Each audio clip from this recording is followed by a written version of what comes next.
بسم اللہ الرحمن الرحیم قال اللہ تعالی فی القرآن المجید وَلَأُضِلَّنَّهُمْ وَلَأُمَنِّيَنَّهُمْ وَلَآمُرَنَّهُمْ فَلَيُبَتِّكُنَّ آذَانَ الْأَنْعَامِ وَلَآمُرَنَّهُمْ فَلَيُغَيِّرُنَّ خَلْقَ اللَّهِ وَمَنْ يَتَّخِذِ الشَّيْطَانَ وَلِيًّا مِّن دُونِ اللَّهِ فَقَدْ خَسِرَ خُسْرَانًا مُّبِينًا صدق اللہ العظیم۔ اللہ جیسا کہ میں پہلے بھی جانتا ہوں کہ یہاں پر زید بھائی نے کافی محنت کی ہے اور کرتے بھی رہتے ہیں، اور آپ میں سے زیادہ تر تعداد اسٹوڈنٹس کی زیادہ تر اسٹوڈنٹس ہی ہیں۔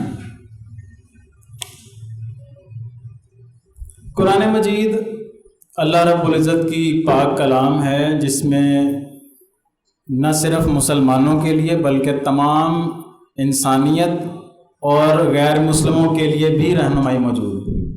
لیکن یہ سمجھنے کی چیز ہے کہ کس کو سمجھ آتی ہے کس کو نہیں سمجھ آتی، کیونکہ ہدایت کا ذمہ جو ہے وہ کس کے ہاتھ میں؟ اللہ رب العزت کے ہاتھ میں۔ اب جس کو جتنی طلب ہوتی ہے اللہ رب العزت اس کو اتنا عطا کر دیتے ہیں، جتنی تڑپ ہوتی ہے اس کو اتنا مل جاتا ہے۔ ٹھیک ہے، اب دیکھنا یہ ہے کہ آپ لوگوں میں کتنی تڑپ ہے اور آپ یہاں سے کیا لے کے جاتے ہیں۔ ٹھیک ہے نا، اب دیکھنا یہ ہے کہ آپ لوگوں میں کتنی تڑپ ہے اور آپ کتنا لے کے جاتے ہیں یہاں سے، کیونکہ یہ جتنی بھی محنت کی جا رہی ہے یہ صرف اور صرف اس لیے کی جاتی ہے تاکہ آپ اور ہم فلاح پا جائیں۔ اللہ رب العزت کی رضا ہی مقصود ہے نا۔ ہم کوئی بھی عمل کرتے ہیں اللہ کی رضا کے علاوہ تو اس کا کوئی مقصد نہیں ہے۔ آپ نیکی کریں، گناہ سے بچیں، والدین کی فرما برداری کریں، شرک سے محفوظ رہیں، کچھ بھی کرتے ہیں، ہر نیکی ہر چیز کا دار و مدار جو کس چیز پہ ہے، مقصد کیا ہے؟ اللہ کی رضا مل جائے۔ اللہ کی رضا مل گئی تو سارے بیڑے پار ہو جائیں گے انشاءاللہ، اللہ تعالیٰ ہم سے راضی ہو جائے۔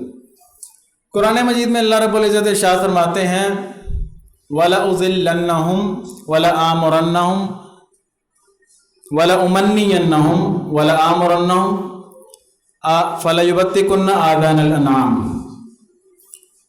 قرآن مجید میں اللہ تعالیٰ ارشاد فرماتے ہیں کہ یہ جو ڈائلاگ ہے نا شیطان اور اللہ تعالیٰ کے قریب، ان دونوں کے درمیان جو ڈائلاگ ہوا، مکالمہ ہوا، اس میں شیطان کہتا ہے کہ اے اللہ میں وَلَأُضِلَّنَّهُمْ میں تیرے بندوں کو ضرور گمراہ کروں گا۔ اب دیکھیں ایک ایک لفظ کے اوپر اگر آپ غور کرتے ہیں تو یہاں پر شیطان دعویٰ کر رہا ہے کہ میں تیرے بندوں کو ضرور گمراہ کروں گا، میں ان کو ضرور گمراہ کروں گا۔ تو سوچنے کی بات یہ ہے کہ گمراہ کس کو کیا جاتا ہے؟ جو پہلے سے گمراہ ہو یا جو پہلے سے ہدایت یافتہ ہو؟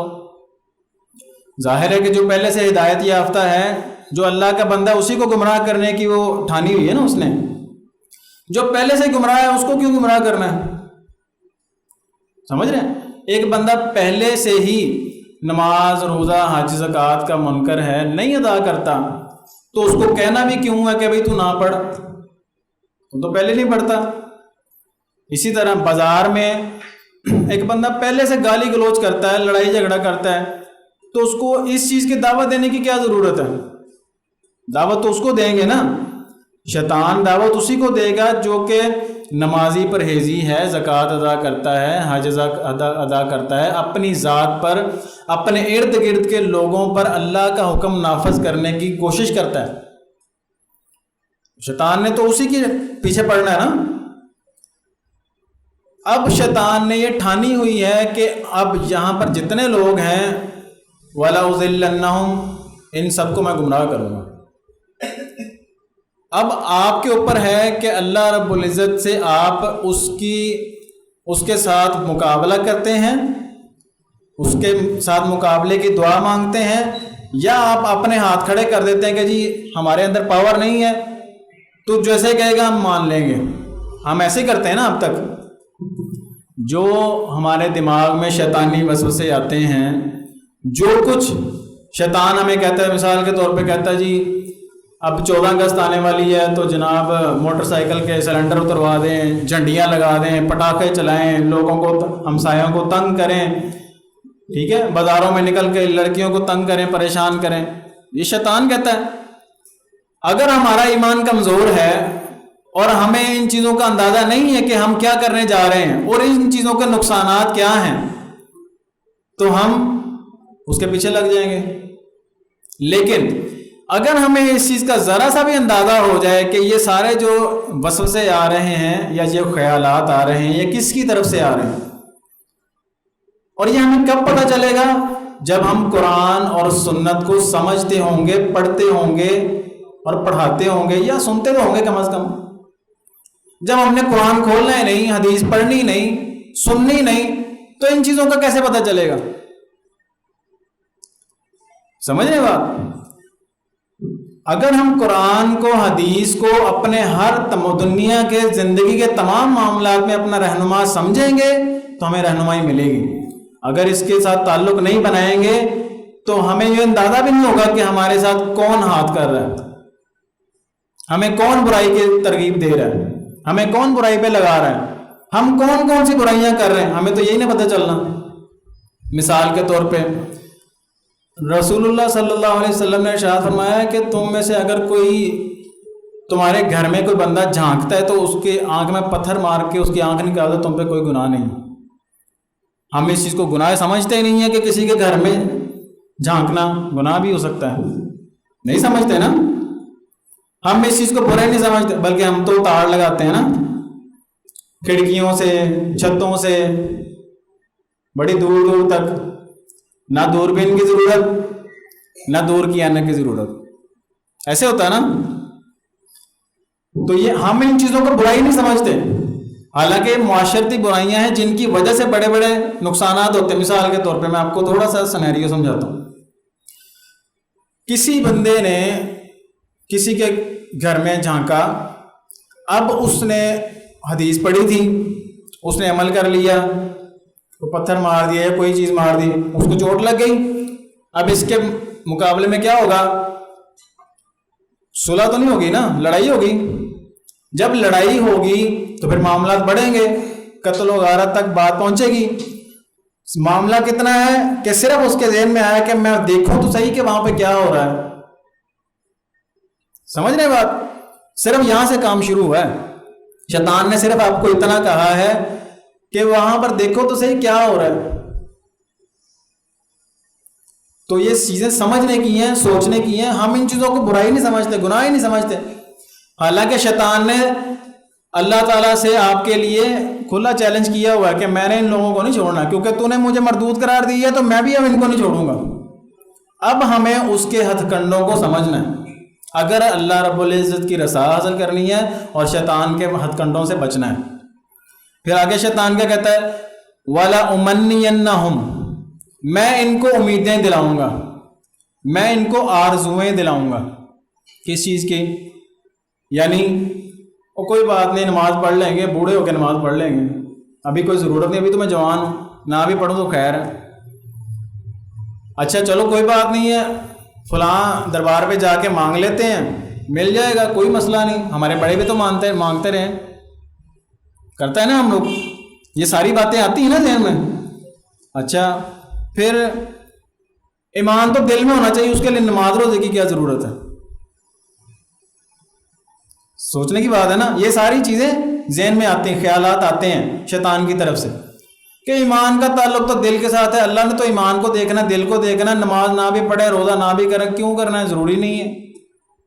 ہم نے کلمہ تو پڑھا ہی ہوا ہے اللہ کا، جب مرنے لگیں گے تو کلمہ دوہرا لیں گے، اللہ معاف کر دے گا. اللہ تو بڑا غفور رحیم ہے.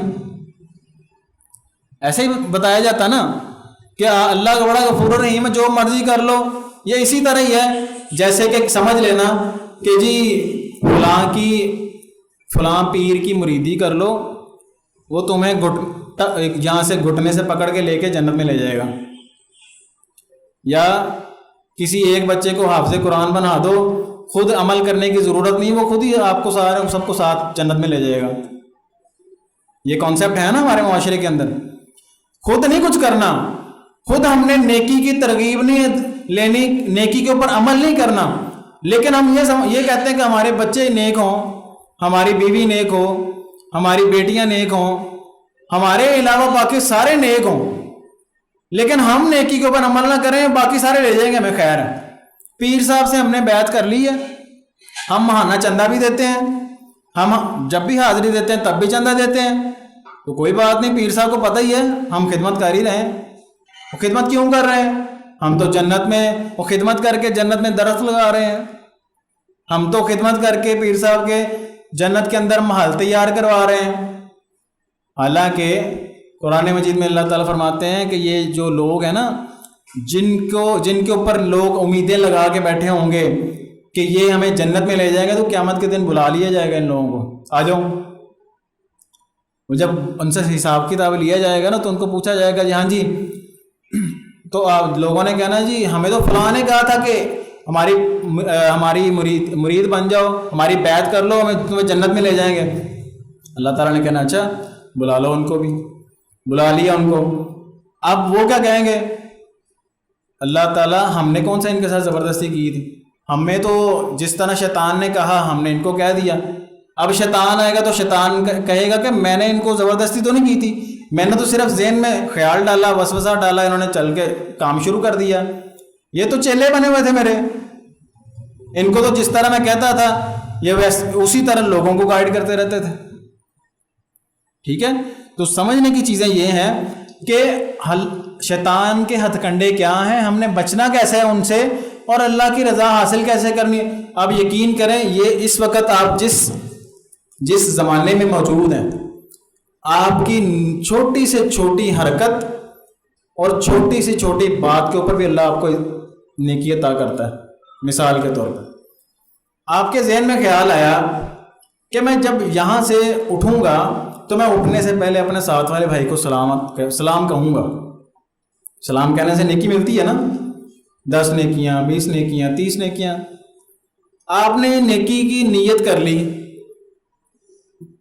جب سیشن مکمل ہوا اس سے پہلے آپ کو وہ چیز بول گئی، لیکن آپ کو اس نیکی کی نیت کا بھی نیکی مل گئی نا، آپ کو ارادے کی بھی نیکی مل گئی نا آپ کو، حالانکہ آپ نے وہ کی نہیں، لیکن اگر آپ وہ کر لیتے ہیں تو آپ کو کتنی نیکی ملتی ہے؟ آپ کے خلوص کے مطابق اللہ تعالیٰ بڑھا چڑھا کے نیکی دیتے ہیں۔ لیکن اگر آپ اس چیز کا تہیہ کر لیں کہ میں نے اٹھنے سے پہلے اپنے ساتھ والے کو کونی مار کے جانی ہے، نقصان پہنچا کے جانا، یا میں نے اٹھتے ہوئے کرسی کو جو ہے وہ ٹھوکر لگا کے جانی ہے تاکہ ساتھ والے کو تکلیف ہو، یعنی آپ ایک برائی کا تہیہ کر رہے ہیں، سوچ رہے ہیں، آپ کو اس چیز کی پکڑ نہیں ہے، آپ کو گناہ نہیں ملا۔ آپ کو تب تک گناہ نہیں ملے گا جب تک وہ آپ کام کر نہیں لیں گے، لیکن اس کے باوجود آپ سے غلطی ہو گئی، آپ سے گناہ ہو گیا، آپ صرف اللہ رب العزت کے سامنے کھڑے ہو کے عاجزی کے ساتھ، انکساری کے ساتھ، خلوص کے ساتھ معافی مانگ لے تو اللہ تعالیٰ معاف نہیں کرتے، معاف کر دیتے ہیں اللہ تعالیٰ۔ تو اب ہم اس کے علاوہ ہمیں اور چاہیے کیا؟ اللہ تعالیٰ نے ہمارے لیے کسی مسلمان بھائی کی طرف دیکھ کے مسکرانا نیکی ہے کہ نہیں؟ کسی مسلمان بھائی سے اچھے سے پیش آنا، اخلاق سے پیش آنا نیکی ہے کہ نہیں؟ اچھی بات کرنا نیکی ہے، سلام کرنا نیکی ہے، کسی کی مدد کرنا نیکی ہے، اور یہ ساری تو نیکی ہیں۔ گھر میں جائیں، جاتے ہوئے سلام کریں، گھر والوں کا کام کریں، گھر والوں کا ہاتھ بٹائیں، کچن میں صفائی کر دیں، یہ ساری نیکی ہیں۔ آپ کو کتنے مواقع چاہیے نیکیوں کے؟ آپ کو اللہ تعالیٰ نے جگہ جگہ آپ کو نیکیوں کے مواقع دیے ہیں، لیکن اب دیکھنا یہ ہے کہ کون ان مواقعوں کو اویل کرتا ہے، کون نیکی بڑھ کے کرتا ہے، کون اس میں آگے بڑھ کے اس میں حصہ ڈالتا ہے۔ اسی طرح برائی کا بھی ہے، اگر آپ برائی دیکھتے ہیں، اس سے خود کو روک لیتے ہیں تو پھر بھی نیکی ہے آپ کے لیے۔ اگر آپ اس کو اپنے ہاتھ سے روک لیتے ہیں تب بھی نیکی ہے، زبان سے روکتے ہیں تب بھی نیکی ہے، دل میں برا جانتے ہیں تب بھی نیکی ہے، لیکن یہ ایک کمزور مومن کی نشانی ہے۔ اگر تو آپ چاہتے ہیں کہ آپ کے ارد گرد محلے میں، سوسائٹی کے اندر بہتری آئے، تو صرف دل میں برا جاننا کافی ہے؟ اس کے لیے تو آپ کو پھر ایکشن لینا پڑے گا۔ ایکشن آپ دیکھ کے حکمت کے ساتھ، جہاں پر مناسب لگے آپ کو، آپ اپنے ہاتھ سے روک سکتے ہیں، جہاں مناسب لگے آپ منہ سے کہہ سکتے ہیں، لیکن آپ خاموش نہیں رہ سکتے، کیونکہ آپ نے اللہ رب العزت سے وعدہ کیا ہے کہ جو اللہ کے نیک بندے ہیں وہ برائی سے روکتے بھی ہیں اور نیکی کا حکم بھی دیتے ہیں۔ تو اگر آپ نے برائی دیکھنی ہے، اگر آپ نے برائی دیکھ لی ہے، تو پھر آپ برائی سے روکیں گے بھی اور اس کو نیکی کا حکم بھی دیں گے، یہ آپ پر فرض ہے۔ اور یہ ہمارا مقصد بھی ہے، دنیا کے اندر جن مقاصد کے تحت ہمیں اللہ رب العزت نے بھیجا ہے ان میں ایک مقصد یہ بھی ہے کہ اللہ رب العزت کے دین کی دعوت بھی دینی ہے، اور دعوت کے اندر یہ دونوں چیزیں شامل ہیں کہ آپ نے نیکی کا حکم بھی دینا ہے، برائی سے روکنا بھی ہے۔ اچھا، اب نیکی کا حکم دینے سے مراد یہ بھی نہیں کہ کسی کے پیچھے پڑ جانا۔ کیوں جی نماز پڑھنے کیوں نہیں جاتے؟ اگلے نے کہہ دیا، بھائی نے کہہ دیا کہ اچھا جی میں پڑھنے جاؤں گا، ابھی اس کے اوپر شیطان کا غلبہ ہے، آپ نے اس کو نماز پڑھ کے آئے ہیں تو جناب اگر آپ اس کے سامنے اکڑ کے چل رہے ہیں اور اس کو شو کروا رہے ہیں کہ جی میں نماز پڑھ آیا ہوں، تو نے نہیں پڑھی، اگر آپ اس کو اس طرح سے اس کے ساتھ آپ اس کے ساتھ رویہ اختیار کرتے ہیں کہ آپ شو کرتے ہیں کہ میں نے تو نیکی کر لی، تو نیکی کر نہیں سکا، تو مجھ سے کم تر ہے، تو آپ کی پھر بھی نیکی ختم ہو گئی،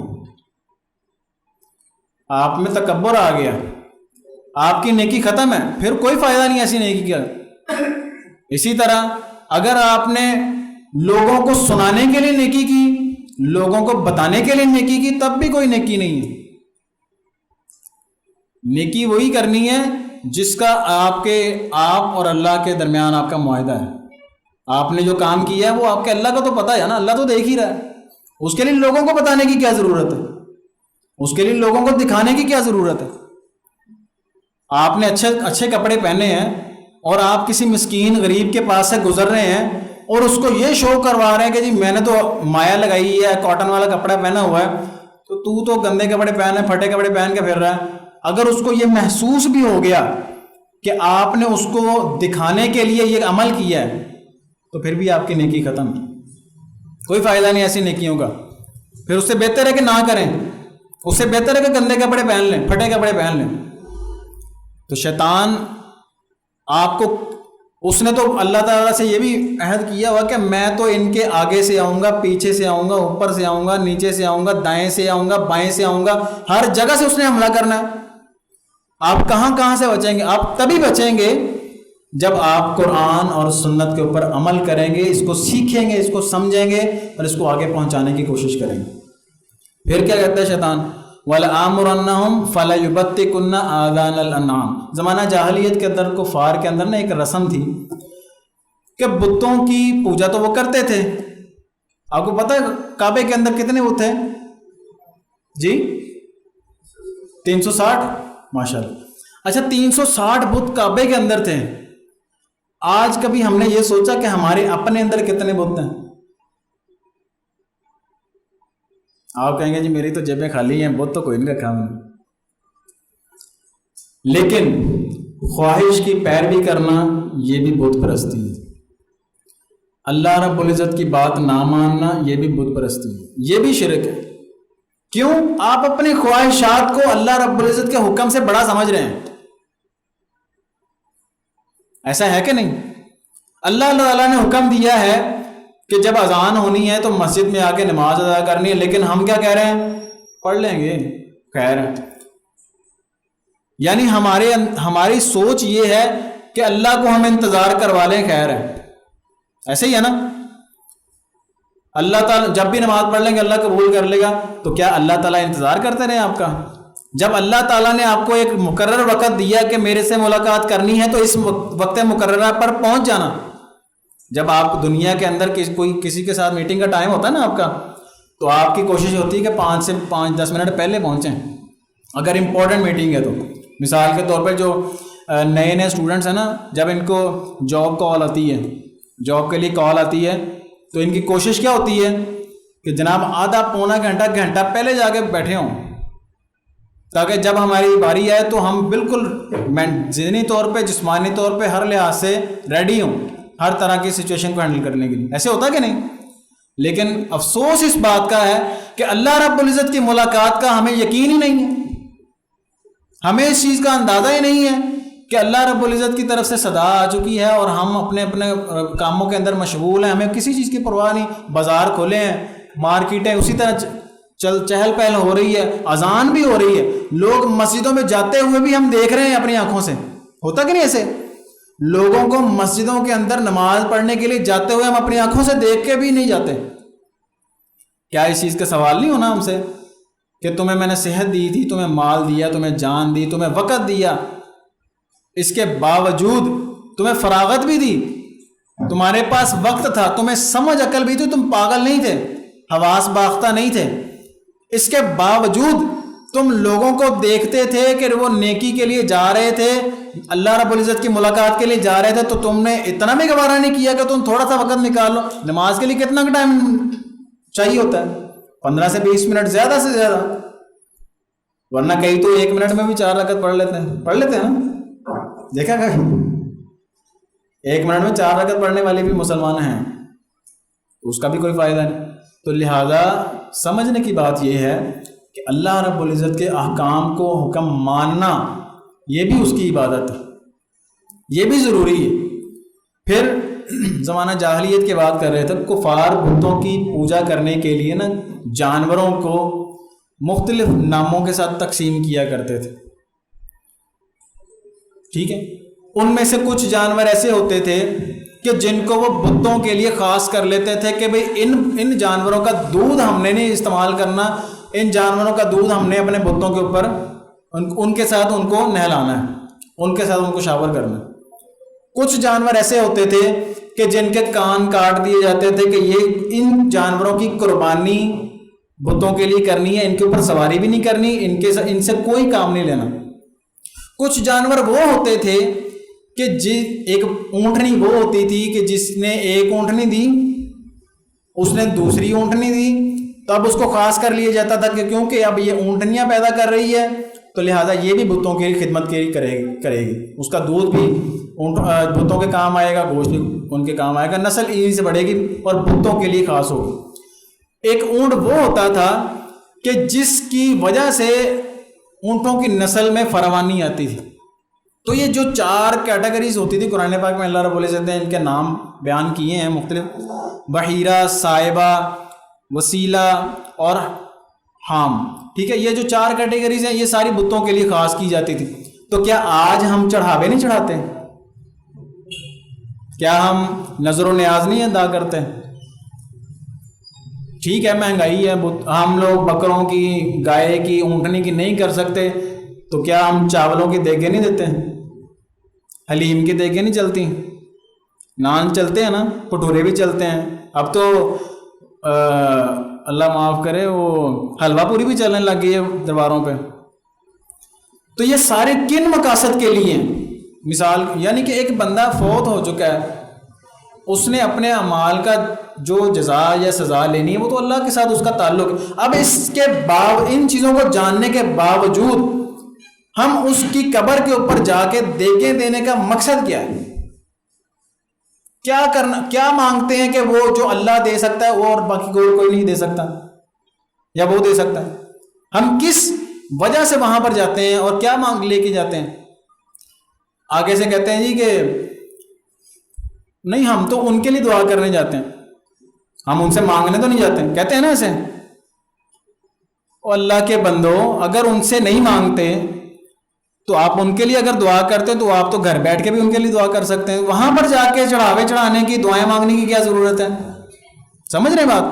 یہ سارے جو ہیں وہ شیطان کے وسوسے ہیں, جس وجہ سے شیطان آپ کو ورغلاتا ہے اور آپ اس کے پیچھے چل پڑتے ہیں.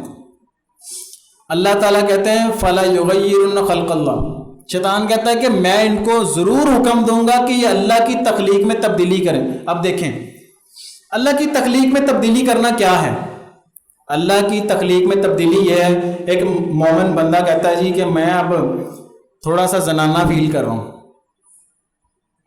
تھوڑا سا میں عورتوں جیسے فیلنگ آ رہی میرے. یہ سنا آپ نے پیچھے LGBT کا نام سنا, ٹرانسجینڈر کا نام سنا, یہ فتنے آپ نے دیکھے ہیں نا اپنی آنکھوں سے.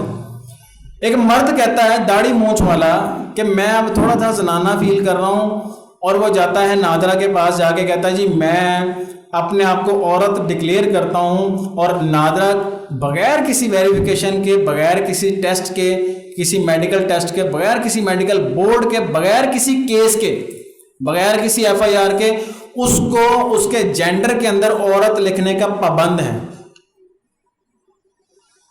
ٹھیک ہے، یہ ایک مثال ہو گئی. عورت کہتی ہے جی میں مرد فیل ہوتی ہوں، مجھے مردانہ فیلنگ آ رہی ہے، میرا دل کرتا میں کسی کو مکہ ماروں، میرا دل کرتا میں بھی داڑھی مونچھ رکھوں، مونچھیں رکھوں بڑی بڑی تاؤں والی، بائک چلاؤں. ٹھیک ہے نا، یہ ساری یہ اللہ کی تخلیق میں تبدیلیاں ہیں نا.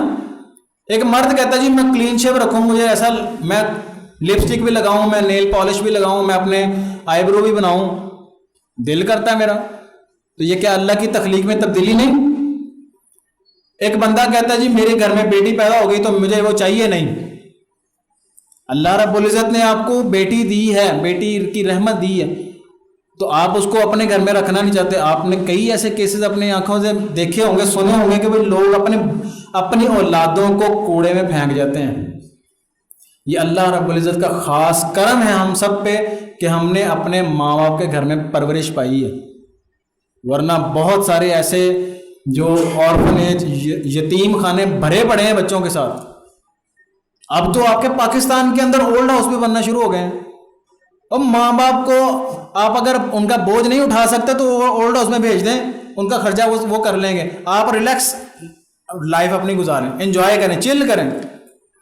شرم کی بات نہیں ہمارے لیے.